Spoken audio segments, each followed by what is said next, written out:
Оқушылар, чемпиондарым менің, сәлематсыңдар ма? Бүгінгі біздің тақырыбымыз суреттердің ішінен өзгеше біреу емес, бірнешеу болуы мүмкін. Сондықтан мұқият боламыз. Мысалы, мына мысалда бізде екі өзгеше суретті табуымыз керек. Басқалардың барлығы бірдей, мынаған қарайықшы, мына ортасын барлығы қып-қызыл болып боялып қалған.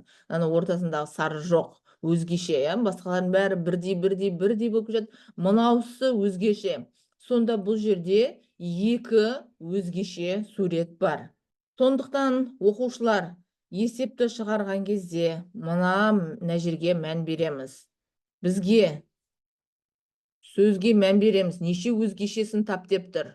Екі өзгеше суретті тап дейтін болса, екі өзгеше суретті белгілейміз. Мысалы, біреуі В болсын, біреуі F болсын. Мына әріптеріне қарап отырып белгілеуіміз қажет. Мына жерде мен әшейін мысал ретінде көрсетіп жатырмын, осылай белгілеп қоймаңдар. Бірақ екі өзгеше суретті тап дейтін болса, екеуін осылай белгілеп шығуымыз қажет.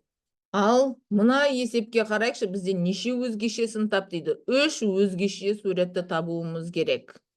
Яғни мына берілген неше сурет бар? Мына жерде 12 сурет бар. 12 суретке мұқият қарап отырып, ішінен үш өзгеше суретті табамыз.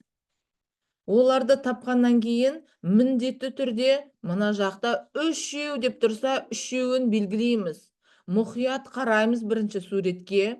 Және бізде не жерден оқимыз? Нешеуін сұрап тұр? Үшеуін сұрап тұр ма? Екеуін сұрап тұр ма? Әлде біреуін сұрап тұр ма? Мұқият қараймыз, сөйтіп белгілейміз. Жарай ма, оқушылар? Бізде 7-ші есептен бастап бір ғана өзгеше суретті сұраған. Оған дейінгі есептерде 2 немесе 3 өзгеше суретті табу керек. Бұл жерде тек қана бір ғана өзгеше суретті табамыз. Яғни мына берілген суреттердің ішінде біреуі ғана өзгеше екен. Соған мұқият мән беріп қараймыз. Біреуі ғана өзгеше. Не үшін ол өзгеше? Неге басқалары сияқты емес? Соған мән беріп, біреуін ғана белгілейміз. Мысалы, бұлай біреуін ғана белгілейміз. Бұл дұрыс деген сөз емес. Мен мысал ретінде көрсетіп жатырмын. Сондықтан мына сөздерге мән беріп оқимыз, оқушылар.